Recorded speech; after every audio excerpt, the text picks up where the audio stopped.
कमलाकुचूचुककुङ्कुमतो नियतारुणितातुलनीलतनो कमलायतलोचनलोकपते विजयी भव वेङ्कटशैलपते।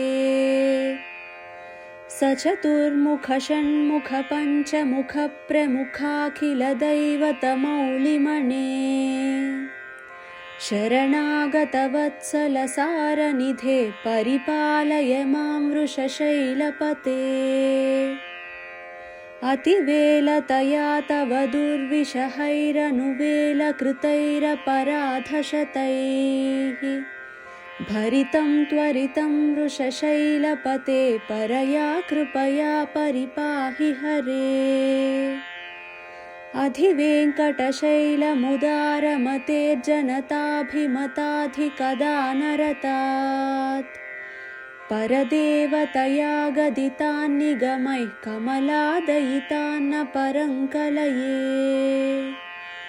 कलवेणुरवावशगोपवधूशतकोटिवृतात् स्मरकोटिसमात् प्रतिवल्लविकाभिमतात् सुखदात् वसुदेवसुतान्न परङ्कलये। अभिरामगुणाकरदाशरथे जगदेकधनुर्धर धीरमते रघुनायक राम रमेश विभो वरदो भवदेव दयाजलधे। अवनीतनया कमनीयकरं रजनीकरचारुमुखाम्बुरुहम् रजनीचरराजतमोमिहिरं महनीयमहं रघुराममये। सुमुखं सुहृदं सुलभं सुखदं स्वनुजं च सुकायममोघशरम् अपहाय रघूद्वहमन्यमहं न कथञ्चन कञ्चन जातु भजे। विना वेङ्कटेशं न नाथो न नाथः सदा वेङ्कटेशं स्मरामि स्मरामि। हरे वेङ्कटेश प्रसीद प्रसीद प्रियं वेङ्कटेश प्रयच्छ प्रयच्छ।